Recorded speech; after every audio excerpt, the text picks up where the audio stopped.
जय हिंद साथी, फिर से स्वागत है आपका न्यू वीडियो। इस वीडियो में हम बात करने वाले कक्षा 12वीं का आपका जो पशुपालन का आपका जो पेपर होने वाला है उसमें आपको कौन कौन से क्वेश्चन पढ़ के आना है उसकी कंप्लीट जानकारी मैं आपको यहाँ पर बताने वाला हूँ। जी हाँ, तो यहाँ पर मैं आपको जो क्वेश्चन है उसके साथ सोल्यूशन बताने वाला हूँ। तो वीडियो बहुत ही इंपॉर्टेंट है। इससे पहले मैं आपको जो क्वेश्चन वाली वीडियो दे चुका हूँ, लेकिन इस वीडियो में आपको मैं क्वेश्चन के साथ सोल्यूशन बताने वाला हूँ। तो वीडियो बहुत ही ज़्यादा इंपॉर्टेंट हो जाती है। तो वीडियो बहुत ही इंपॉर्टेंट है, इसलिए वीडियो में तक बने रहेगा। तो आइए मैं आपको यहाँ पर क्वेश्चन बताना शुरू करता हूँ। आप इन क्वेश्चनों को नोट कर लीजिएगा, ठीक है।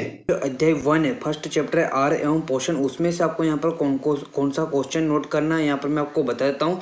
तो यहाँ पर आपका जो पहला क्वेश्चन क्या, आदर्श राशन क्या, इसके प्रमुख गुण लिखिए। आपको ये वाला क्वेश्चन तैयार करना है। तो आदर्श राशन क्या होता है? आहार अथवा दाने का वह सम्मिश्रण जो पशु की समस्त आवश्यकताओं को ध्यान में रखकर उसके शरीर भार के अनुसार उचित मात्रा में प्रतिदिन दिया जाता है, आदर्श राशन कहलाता है। इसके जो गुण है वो निम्नलिखित है, जैसा कि पहला गुण है पाचनशीलता, दूसरा भारी तथा पर्याप्त परिमाण, और तीसरा संतुलित भोजन, और चौथा विभिन्नता। इसका यहाँ पर कंप्लीट वर्णन करके बताया गया है, आप पढ़ लीजिएगा। अभी अपने पास ज़्यादा टाइम नहीं है तो मैं आपको यहाँ पर समझा नहीं रहा हूँ, लेकिन इससे पहले मैं आपको समझा चुका हूँ। आपको अगर चैप्टर वाइज वीडियो देखी होगी तो मैं आप सभी को ये वाला चैप्टर समझा चुका हूँ। अब इस चैप्टर में कौन कौन से जो क्वेश्चन पढ़ना है मैं आपको यहाँ पर बता देता हूँ, ठीक है। आप उसे नोट करना शुरू कीजिए। तो यहाँ पर आपका जो फर्स्ट चैप्टर है अध्याय 1 आहार एवं पोषण पार्ट 1, उसमें जो पहला क्वेश्चन पढ़ना है, आदर्श राशन क्या, इसके प्रमुख गुण लिखिए। तो यहाँ पर पढ़कर मैं आपको नहीं बताने वाला हूँ, आप इसे स्वयं पढ़ लीजिएगा, ठीक है। उसके बाद आपको यहाँ पर जो दूसरा क्वेश्चन तैयार करना है, पशु आहार के लिए आवश्यक तत्वों के अवयव के नाम लिखिए, या पशु आहार के लिए आवश्यक तत्व लिखिए या अवयव लिखिए, एक ही बात है। तो पशु आहार के लिए जो निम्न आवश्यक तत्व कौन कौन से, पहला है पशु आहार। आहार मतलब भोजन ही होता है, ठीक है, पशु के भोजन के लिए, ठीक है। तो आहार का क्या है? पानी, प्रोटीन, कार्बोहाइड्रेट्स, वसा, विटामिन तथा खनिज लवण, ये आपको तैयार करना है। इनके कार्य भी, जैसे कि पशु आहार में प्रोटीन के क्या कार्य है ये आपको तैयार करना है, वसा के क्या कार्य है, विटामिन के क्या कार्य है, खनिज लवण के क्या कार्य है, कार्बोहाइड्रेट्स के क्या कार्य है, तो ये सभी आपको तैयार करना है, ठीक है। उसके बाद आपको यहाँ पर जो दूसरा क्वेश्चन क्या है, तीसरा क्वेश्चन है संतुलित राशन। तो जो आदर्श राशन है और संतुलित राशन है वह एक ही बात है, ठीक है। संतुलित राशन और आहार राशन एक ही बात है, दोनों एक मतलब समान ही है। तो वह राशन जो पशु की समस्त आवश्यकताओं को, समस्त ऊर्जा आवश्यकताओं की पूर्ति तथा उसके स्वस्थ रखने के लिए सभी पोषक तत्वों को उचित अनुपात एवं ठीक मात्रा में उपलब्ध कराता है, संतुलित राशन कहलाता है, ठीक है। याद रखिएगा, आपको पूछा जाता है 2 नंबर में। उसके बाद आपको यहाँ पर निर्वाह राशन क्या है, मोस्ट इंपॉर्टेंट क्वेश्चन, ये आपके एग्जाम में आपको देखने को मिल सकता है, 2 नंबर का क्वेश्चन है। तो इसका आंसर क्या, पशुओं को उनकी दैनिक क्रियाओं के संपादन एवं सामान्य शारीरिक टूट फूट को दुरुस्त रखने के लिए जो आहार प्रतिदिन दिया जाता है वो निर्वाह राशन कहलाता है, ठीक है, याद रखिएगा। उसके बाद आपको यहाँ पर जो 5वां क्वेश्चन है क्या है, 5वां क्वेश्चन क्या है, डेयरी पशुओं को आहार देने के कोई, आपको यहाँ पर 5 सिद्धांत याद रखना है। कितने सिद्धांत याद रखना है? 5। तो यहाँ पर आपको 6-7 सिद्धांत में बता रहा हूँ, उसमें से आपको यहाँ पर 5 सिद्धांत याद रखना है, ठीक है, नोट करो। उसके बाद आपको यहाँ पर 6वां क्वेश्चन आपको तैयार करना है, पशु शरीर में भोजन के प्रमुख 3 कार्य लिखिए। तो पशु शरीर में भोजन के 3 प्रमुख कार्य क्या है? इससे मतलब भोजन शरीर के लिए आवश्यक पोषक तत्वों की पूर्ति करता है, भोजन शरीर को ऊर्जा प्रदान करता है जिससे पशु शरीर में विभिन्न कार्य होते हैं, और भोजन में पशु का शरीर का विकास होता है। बहुत ही सरल क्वेश्चन है। क्या पूछा है? पशु शरीर में भोजन के, अब भोजन के क्या ही कार्य, हम भोजन क्यों कहते हैं, मतलब भोजन क्यों करते हैं? तो हमारे पोषक तत्वों की पूर्ति हो सके, उससे ऊर्जा मिले, उसके लिए, शरीर का विकास हो उसके लिए, बस पशु में भी वही बात है, ठीक है। उसके बाद आपको यहाँ पर जो नेक्स्ट क्वेश्चन तैयार करना, पशु के शरीर में विटामिन के कोई 3 कार्य लिखिए, जैसे कि मैंने आप सभी को पहले बताया था। आप इसे नोट करना चाहते हो तो फटाफट नोट कर लीजिए, ठीक है। उसके बाद प्रश्न 8 है, वर्धक राशन क्या, इसके 2 कार्य लिखिए। मोस्ट इंपॉर्टेंट क्वेश्चन है, आपकी एग्जाम में आपको यहाँ पर देखने को ये क्वेश्चन मिल सकता है, इसे जरूर तैयार कीजिएगा। क्या है? पशु को निर्वाह राशन के अतिरिक्त दिया जाने वाला, जैसे कि मैंने आपको पहले निर्वाह राशन बताया था, अब जो पशु को निर्वाह राशन के अतिरिक्त दिया जाने वाला आहार जो उसकी वृद्धि, उत्पादन क्षमता अथवा उसके द्वारा निष्पादित शारीरिक कार्यों को ध्यान में रखकर दिया जाता है, वर्धक राशन कहलाता है। वर्धक राशन के जो रूप में मुख्यतः दाने दिए जाते हैं। इसके कार्य निम्नलिखित है, गाय, भैंस तथा अथवा बकरी में दुग्ध उत्पादन को बढ़ाना तथा इसके नियत रखना वर्धक राशन पर निर्भर करता है। दूसरा, वर्धक राशन पशु उत्पादों जैसे अंडे, मांस, ऊन आदि का उत्पादन उत्पादन बढ़ाता है। ठीक है, नोट कर लीजिए। वर्धक राशन क्या है? जो निर्वाह राशन के अतिरिक्त दिया जाने वाला आहार। ठीक है, नोट करो। उसके बाद आपको यहाँ पर संतुलित आहार की परिभाषा बता चुका हूँ। वसा में घुलनशील किन्हीं 4 विटामिन के नाम, तो यहाँ पर आप देख सकते हो वसा में घुलनशील किन्हीं विटामिन के 4 नाम, vitamin A, vitamin D, vitamin E तथा विटामिन के। आदर्श राशन की परिभाषा बता चुका हूँ। उसके बाद वसा में घुलनशील किन्हीं 4 विटामिन के नाम, एक ही बात है, डबल डबल रिपीट हो गया है। ठीक है, आहार में प्रोटीन के 3 कार्य क्या है? आहार में प्रोटीन के 3 कार्य आपको याद करना है। शरीर में प्रोटीन के तो 3 कार्य आपको यहाँ पर बताना है। तो पहला है, पशु आहार में उपस्थित प्रोटीन द्वारा पशु के शरीर का मांस बनता है। एक युवा पशु के शरीर का लगभग 17% भाग प्रोटीन का बना होता है। दूसरा, प्रोटीन पशु आहार का संरचनात्मक ढांचा बनाता है। तीसरा, प्रोटीन दुग्ध, मांस एवं अंडा उत्पादन में महत्वपूर्ण भूमिका निभाता है। ठीक है, उसके बाद मोटा चारा किसे कहते हैं, आपको ये क्वेश्चन देख लेना है, आप यहाँ पर नोट कर लीजिए। उसके बाद आपका जो दूसरा चैप्टर है आहार एवं पोषण पार्ट 2, इसमें आपको जो पहला क्वेश्चन तैयार करना है, साइलेज किसे कहते हैं, मोस्ट इंपॉर्टेंट क्वेश्चन है। साइलेज बनाने वाली 4 फसलों के नाम लिखिए। तो यहाँ पर इसका आंसर आपको दिया गया है। अब यहाँ पर साइलेज किसे कहते हैं, आपको 2 नंबर में ये क्वेश्चन आपको देखने को मिल सकता है, तो आप इसे तैयार जरूर कीजिएगा। साइलेज वो कटा हुआ एवं गड्ढों में दबाया हुआ चारा है जिसे रसीलापन और हरापन बना रहता है। इसमें हरे चारे के सभी गुण विद्यमान रहते हैं तथा किसी भी प्रकार की सड़न एवं दुर्गंध नहीं होती है। हरे चारे की कमी होने पर इसका उपयोग हरे चारे के स्थान पर किया जा सकता है। ठीक है, तो साइलेज की यहाँ पर परिभाषा आपको मैंने समझा दिया है और साइलेज बनाने वाली 4 फसलों के नाम यहाँ पर दिया गया है, जैसे कि क्या क्या है, लोबिया, लोरसेन, जो एवं जई उपयुक्त होती है। ठीक है, नोट कर लीजिएगा। मक्का एवं ज्वार भी होती है। ठीक है, उसके बाद प्रश्न 2 क्या है, साइलेज के 3 गुण लिखिए। मोस्ट इंपॉर्टेंट क्वेश्चन है। पहला क्या है, साइलेज का प्रमुख गुण निम्न प्रकार है। साइलेज का जो पीएच मान होता है 3.5 से 4.2 के बीच होता है। दूसरा, भीनी भीनी सुहानी गंध हो तथा स्वाद थोड़ा अम्लीय होना चाहिए। उसके बाद तीसरा क्या है, फुफुंदी तथा चिपचिपाहट नहीं होनी चाहिए। ठीक है, तो ये साइलेज का गुण है। उसके बाद आपको यहाँ पर प्रश्न 3 क्या है, साइलेज के लाभ लिखिए। तो यहाँ पर आप देख सकते हो पहला क्या है, साइलेज चारा संरक्षण एवं भंडारण का उत्तम तरीका है जिससे हमेशा चारा उपलब्ध रखा जा सकता है। दूसरा, साइलेज बनाकर फसल के सभी पौष्टिक तत्वों को नष्ट होने से बचाया जा सकता है। ओके, तीसरा क्या है, सूखे चारे की तरह साइलेज में आग पकड़ने की संभावना नहीं होती है। तो यहाँ पर 5 गुण दिए गए, 5 लाभ दिए गए, तो आप इसे नोट कर सकते हो। ठीक है, उसके बाद प्रश्न 4 क्या है, साइलेज, जैसे साइलेज के लाभ है उसी प्रकार साइलेज की कुछ हानियां भी है। तो साइलेज से होने वाली हानियां यहाँ पर निम्नलिखित है। साइलेज बनाने के लिए तकनीकी विज्ञान की आवश्यकता होती है। साइलेज बनाने में औषधि रखने से दुर्गंध पैदा होती है। और तीसरा, विटामिन 70 की कमी रहती है। और थोड़ा सा नोट कर लीजिएगा, ये थोड़ा अब से मिटा लीजिए। ठीक है, इसे मिटा लीजिए। चौथा देखिए, पानी की अधिकतम के कारण हेक से भारी रहती है। ठीक है, नोट कर लीजिए। उसके बाद आपको यहाँ पर प्रश्न 5 क्या है, आपको पूछा जाता है बनाते समय पोषक तत्वों की हानि के विभिन्न कारणों को समझाए। तो यहाँ पर आप सभी को वर्णन करके समझाया गया, आप इसे नोट कर लीजिए। ठीक है, उसके बाद आपको यहाँ पर उत्तम हे का महत्व लिखिए। तो यहाँ पर आप सभी देख सकते हो उत्तम हे का महत्व क्या है, यहाँ पर आपको 3 महत्व दिए गए, आप इसे नोट कर लीजिए। ठीक है, उसके बाद सॉइलिंग किसे कहते हैं, इसके कोई 3 लाभ लिखिए। मोस्ट इंपॉर्टेंट क्वेश्चन है, आपके एग्जाम में देखने को मिलेगा। जैसे कि सॉइलिंग का महत्व, यहाँ पर सॉइलिंग की परिभाषा बताई गई है। उसके महत्व की बात करें तो पशुओं को ताजा और पौष्टिक चारा प्राप्त होता है। चारे का उत्पादन प्रति हेक्टेयर अधिक होता है। खेत की फेसिंग करने की आवश्यकता नहीं पड़ती है। तो यहाँ पर इसका वर्णन करके बताया गया है, आप नोट कर सकते हैं। ठीक है, उसके बाद प्रश्न 8 क्या है, भारत में साइलेज के कम चालन के 3 कारण लिखिए। तो यहाँ पर कारण बताया गया है, आप नोट कर लीजिएगा। ठीक है, उसके बाद प्रश्न 9 क्या, हे बनाने वाले आने वाली किन 3 बाधाओं के नाम लिखिए। तो यहाँ पर बताए गए, आप नोट कर लीजिए फटाफट।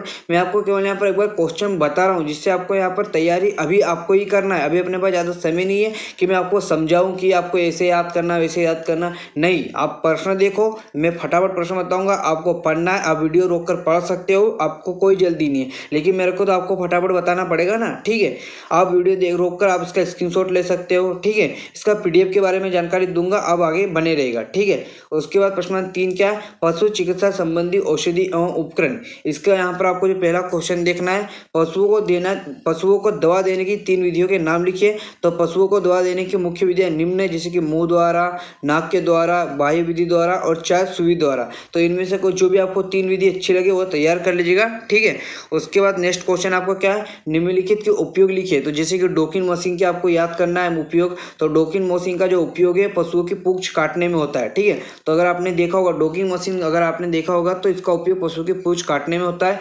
प्रोब का उपयोग जो है घाव की गहराई मापने तथा उनके अंदर दवा पहुंचाने का काम आता है। स्पूचुला यह मरहम बनाते समय मरहम पट्टिका पर दवा घोटने के लिए प्रयोग में लाया जाता है। और चौथा है थन साइपन या टीट साइपन, जिसे थनैला रोग से ग्रसित पशु के थन से दूध तथा मवाद निकालने के काम आता है। और थर्मामीटर, इसका उपयोग पशु का शरीर का तापमान ज्ञात करने के लिए किया जाता है। ठीक है, तो इसका आपको यहाँ पर एक बार पढ़ लीजिएगा, याद रह जाएगा। ठीक है, उसके बाद क्या है, उसके बाद इनके भी उपयोग करना है। योनि विच्छन स्पेकुलम योनि परीक्षण या वीर्य सिंचन के काम आता है।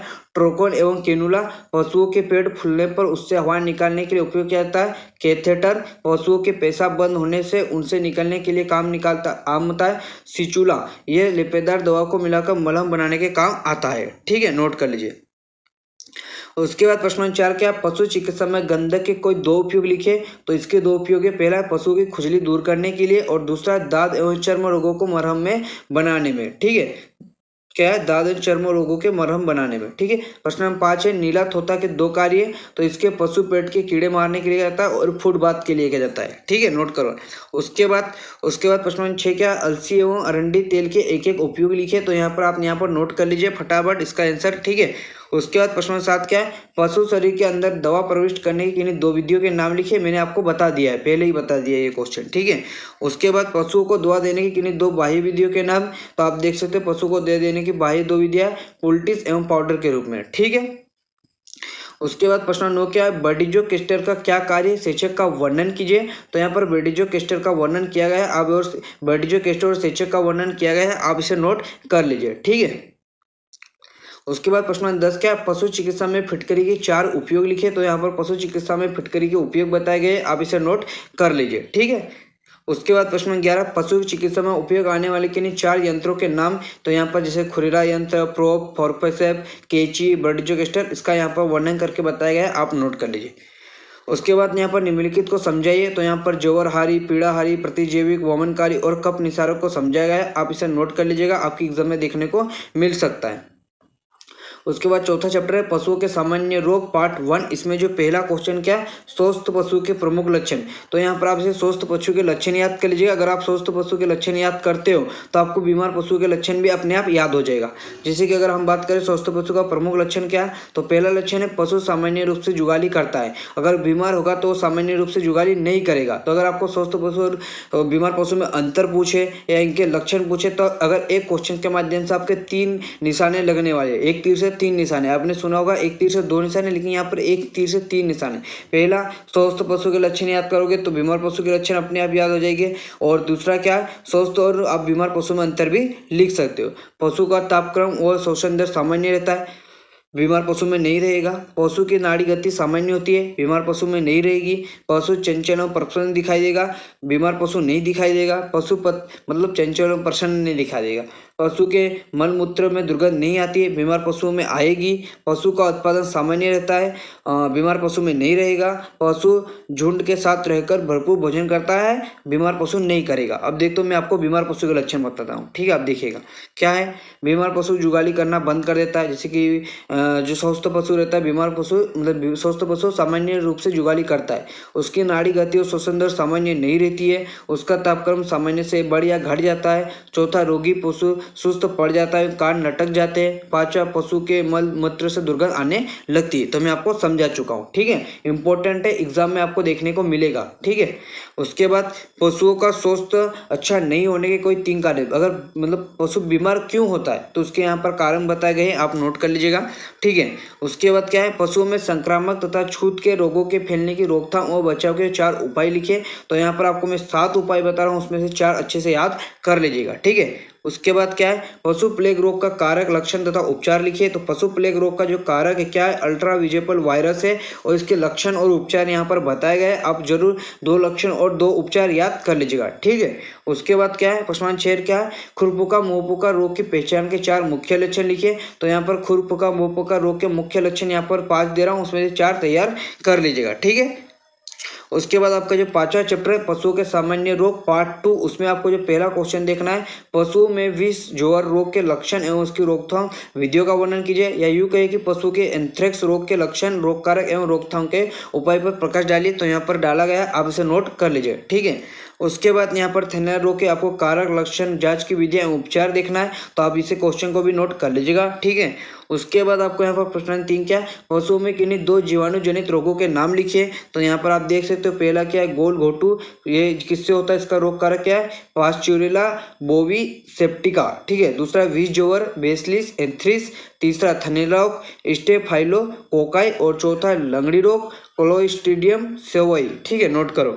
उसके बाद प्रश्न नंबर 4 क्या है, गोल घोटू रोग के कारक, लक्षण तथा उपचार यहाँ पर आपको बताया गया है, नोट कर सकते हो।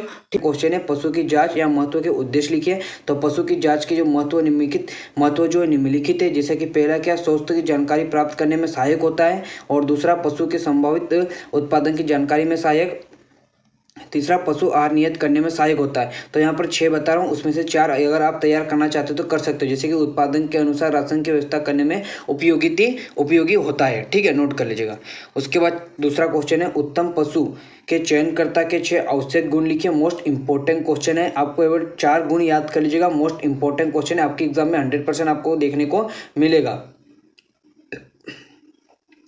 पहला क्या, निर्णायक को पशु की नस्ल के विषय में पूर्ण जानकारी होनी चाहिए। दूसरा, निर्णायक में अपने निर्णय पर अडिग रहना चाहिए। तीसरा, निर्णायक अनुभवी होना चाहिए। और चौथा, पशु के वांछनीय तथा अवांछनीय गुणों की परख की योग्यता होनी चाहिए। निर्णायक को कार्य में रुचि होना अनिवार्य है। ठीक है, उसके बाद प्रश्न 3 क्या, उत्तम दुधारू गाय या भैंस के प्रमुख लक्षण लिखिए, या उत्तम गाय के कोई 12 लक्षण लिखिए। तो आपको ये, अगर आपको उत्तम दुधारू गाय या भैंस के लक्षण पूछे तो आप ये लक्षण लिख सकते हो। यहाँ पर 10 लक्षण दिए गए, जिसमें से आपको कितने 5 लक्षण याद करना है। तो दूध और देने वाली गाय और भैंस के उत्तम लक्षण निम्नलिखित है, जिसमें आपको यहाँ पर 12 लक्षण दिए गए, उसमें जो भी आपको 5 अच्छे लगे वो तैयार कर लीजिएगा। ठीक है, इतना बड़ा क्वेश्चन नहीं है, यहाँ पर मैं आपको क्या है ऑप्शन दे रहा हूँ कि आपको कौन कौन से याद करना है, आपको जो अच्छा लगे 12 में से जो 5 अच्छे लगे वो याद कर लीजिएगा। ठीक है, उसके बाद प्रश्न 4 क्या है, गर्भवती गाय के प्रमुख लक्षण लिखिए, या यूं पूछे कि गाभिन भैंस के प्रमुख 5 लक्षण बताइए। तो यहाँ पर आपको 6 लक्षण दे रहा हूँ, उसमें से आपको जो 5 अच्छे लगे वो तैयार कर सकते हो। ठीक है, नोट कर लीजिए। उसके बाद यहाँ पर आपको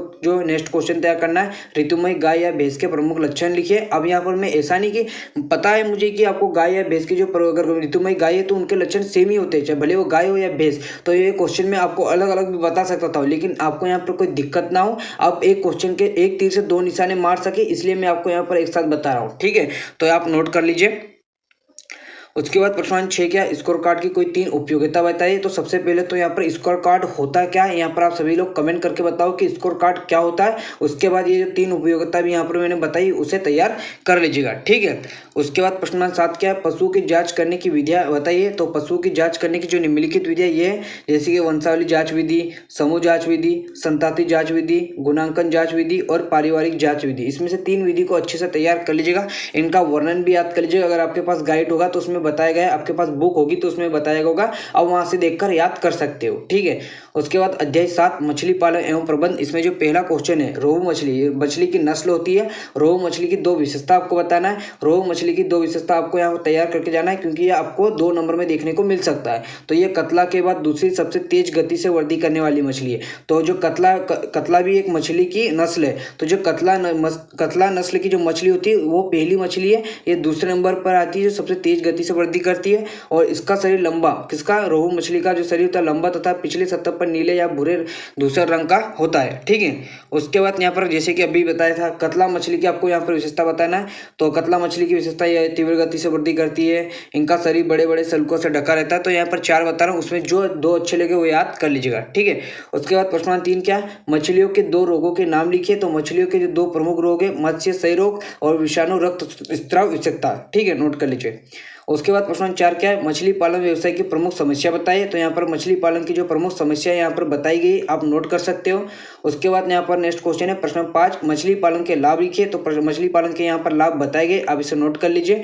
ठीक है, मछली पालन के लाभ जैसे कि उत्तम भोज्य पदार्थ की प्राप्ति, रोजगार की प्राप्ति, औद्योगिक उत्पाद बनाने में जैसे खाद, मत्स्य तेल या कोड लिवर ऑयल गेंद आदि। ठीक है, राष्ट्रीय आय में वृद्धि। ठीक है, उसके बाद 6वां प्रश्न क्या है, मछली के परिपूरक आहार के प्रकार लिखिए। तो 2 प्रकार है, वनस्पति मूल के आहार और जंतु मूल के आहार। तो इसका वर्णन भी किया गया, आप नोट कर सकते हो। ठीक है, उसके बाद प्रश्न 7 क्या है, भारतीय मछली की 4 प्रजातियों के नाम और एवं भोजन की प्रकृति लिखिए। तो भारतीय मछली की प्रजातियां उसके आहार की प्रकृति निम्नलिखित है, जैसे कि मछली की प्रजाति कतला, रोहू, मांगुर, सिंधी, महासीर, ये सभी मछली की नस्ल है। अगर हम बात करें कतला की बात करते हैं, शाकाहारी, पादक, पल्लवक, तो आप इसे पढ़ लीजिएगा। ठीक है, उसके बाद प्रश्न अध्याय 8 है सुकुर पालन। इसमें जो पहला क्वेश्चन तैयार करना है, सुकुर पालन के 2 लाभ या यूं कहे कि सुकुर पालन की कोई 2 उपयोगिता तो यहाँ पर बताई गई, आप इसे नोट कर सकते हो। ठीक है, उसके बाद सुकुर मतलब सूअरों में पाई जाने वाली प्रमुख बीमारियों के नाम बताइए। तो पहली क्या, सुकुर ज्वर, इन्फ्लुएंजा, एंथ्रेक्स, ब्रुसेलोसिस एवं टीनियासिस। ठीक है, नोट कर लीजिए।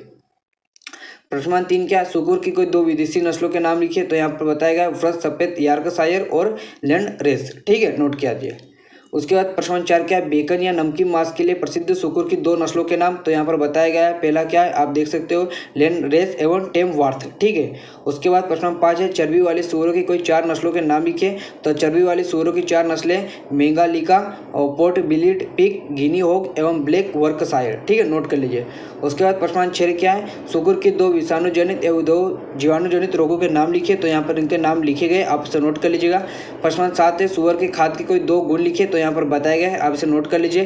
प्रश्न 9 क्या है, बकरी पालन। तो दूध की रानी बकरी का नाम तथा इसके शरीर का रोग लिखिए। तो सानेन नस्ल की जो बकरी होती है उसे दूध की रानी कहा जाता है। आप सभी को ऑब्जेक्टिव में पूछ सकता है कि दूध की रानी किस बकरी को कहा जाता है। तो सानेन नस्ल की जो बकरी होती है, सानेन नस्ल की बकरी को दूध की रानी कहते हैं। इसके शरीर का रंग सफेद तथा क्रीम रंग का होता है। ठीक है, उसके बाद शहरी बकरी का नाम तथा कोई एक विशेषता मतलब एक विशेष गुण लिखिए। तो शहरी बकरी का नाम बर्बरी है। किस बकरी को शहरी बकरी कहा जाता है। तो शहरी बकरी को जो नाम है बर्बरी है। इसकी मुख्य विशेषता है छोटे व खड़े कान, सफेद रंग तथा उस पर कत्थई रंग के धब्बे एवं त्रिकोणात्मक शरीर। ठीक है, उसके बाद प्रश्न 3 क्या है, बकरियों की कोई 4 विदेशी नस्लों के नाम। तो अभी मैंने बताया सानेन, दूध की रानी, उसके बाद अभी मैंने कौन सा बताया, एक और कौन सा, लेकिन विदेशी की बात करते हो, सानेन, और पहला क्या अंगोरा, तीसरा एल्पाइन और नुबियन। ठीक है, प्रश्न 4 क्या, दुधारू नस्ल की बकरी किन्हीं 4 नस्लों के नाम। जुमनापरी, बीटल, मारवाड़ी, मोहसना, बर्बरी। अभी बताओ, अभी मैंने बर्बरी का क्या गुण बताया कि बर्बरी किस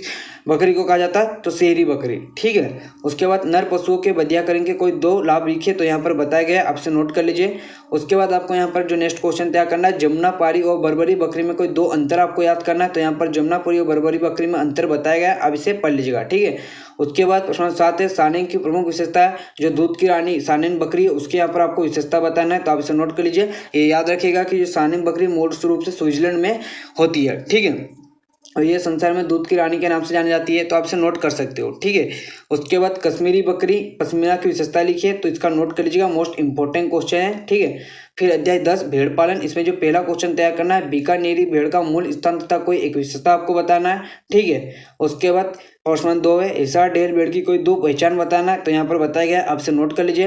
प्रश्न 3 मध्य प्रदेश में पाली जाने वाली भेड़ की 4 नस्लों के नाम लिखिए। तो यहाँ पर मारवाड़ी, चोकला, नाली तथा मालपुरा, आप इसे नोट कर सकते हो। उसके बाद प्रश्न 4 है भेड़ की कारपेट ग्रेट नस्लों के कोई 3 नाम लिखिए। तो यहाँ पर नाम दिए गए, आप इसे नोट कर लीजिए। प्रश्न 5 है मांस हेतु पाली जाने वाली भेड़ की 2 नस्लों के नाम लिखिए। तो यहाँ पर बताए गए, आपसे नोट कर लीजिए। प्रश्न 6 भेड़ों को 2 दुकाजी नस्लों के नाम। तो हिसार, डेल, कच्छी, कोलोवी आदि। ठीक है, बीकानेरी या राजस्थान में पाई जाने वाली किन्हीं 2 भेड़ों के नाम लिखिए। बीकानेरी भेड़ों को प्रमुख जातियां कौन सी तथा इनमें किस रंग की ऊन प्राप्त होती है। तो यहाँ पर बताया गया, आपसे नोट कर लीजिए। प्रश्न 8 है भेड़ों को किन्हीं 4 विदेशी नस्लों के नाम लिखिए। तो ये वाला क्वेश्चन आपको देखना है। उसके बाद प्रश्न 9 है मेरिनो एवं लेसेटर नस्ल की भेड़ों की एक उपयोगिता। ये फटाफट एक बार पढ़ लीजिएगा, आराम से याद हो जाएगा। अगर आप वीडियो को 2 या 3 बार देख लेते हो, अगर वीडियो को आप 3 बार भी देख लेते हो तो ये सभी क्वेश्चन आपको तैयार हो जाएंगे। ठीक है, उसके बाद प्रश्न, तो ये पार्ट 1 वीडियो है। इसमें मैंने आपको 1 से लेकर 10 तक के चैप्टर के जो क्वेश्चन है, यहाँ पर मैंने आपको कितने 1 से लेकर 10 तक के चैप्टर के जो क्वेश्चन है मैं आपको यहाँ पर बता चुका हूँ। 1 से लेकर 10 तक के चैप्टर के जो इंपॉर्टेंट क्वेश्चन है वो क्वेश्चन के साथ सॉल्यूशन बता चुका हूँ। अब जो पार्ट 2 वीडियो आएगी उसमें आप इसका पीडीएफ डाउनलोड करना चाहते हो तो आप टेलीग्राम चैनल रूपेश क्लास पर जाकर डाउनलोड कर सकते हो। इसका जो कंप्लीट पीडीएफ है आपको हमारे channel Telegram channel Rupesh class पर मिल जाएगा। इसके अलावा कुछ डाउट या क्वेश्चन है तो मैं अगर आपको कुछ भी बात पूछना है, जैसे कुछ डाउट या क्वेश्चन हो, तो आप यहाँ पर रूपेश क्लासेस जो कि इंस्टाग्राम पर आप हमें पूछ सकते हो, डीएम कर सकते हो। अगर आप इंस्टाग्राम पर आते तो हमें फॉलो जरूर कर लीजिएगा। और यहाँ पर आप सभी को मैंने शुरू में बोला था कि बोर्ड एग्जाम स्पेशल चैनल को सब्सक्राइब जरूर कर लीजिएगा। तो बोर्ड एग्जाम स्पेशल चैनल को सब्सक्राइब नहीं किया तो सब्सक्राइब जरूर कर लीजिएगा। और यहाँ पर अगर आपको पीडीएफ डाउनलोड करना चाहिए तो टेलीग्राम चैनल रूपेश क्लास को ज्वाइन कर लीजिएगा। और यहाँ पर रूपेश क्लासेस चैनल पर अगर आप इंस्टाग्राम पर हमें फॉलो नहीं करते तो फॉलो जरूर कर लीजिएगा। और अगर आप ये वीडियो लेट देख रहे हो तो पार्ट 2 को चैनल पर जरूर चेक कर लीजिएगा, हो सकता है कि पार्ट 2 वीडियो आ चुकी हो। ठीक है, तो यहाँ पर आपको पार्ट 2 की वीडियो कब तक चाहिए यहाँ पर आप कमेंट कर सकते हो। और अभी तक आपने अगर वीडियो को लाइक नहीं किया, वीडियो को लाइक कीजिएगा, चैनल को सब्सक्राइब नहीं किया तो चैनल को सब्सक्राइब कीजिएगा। तो अभी के लिए इतना ही, मिलते वीडियो में। जय हिंद।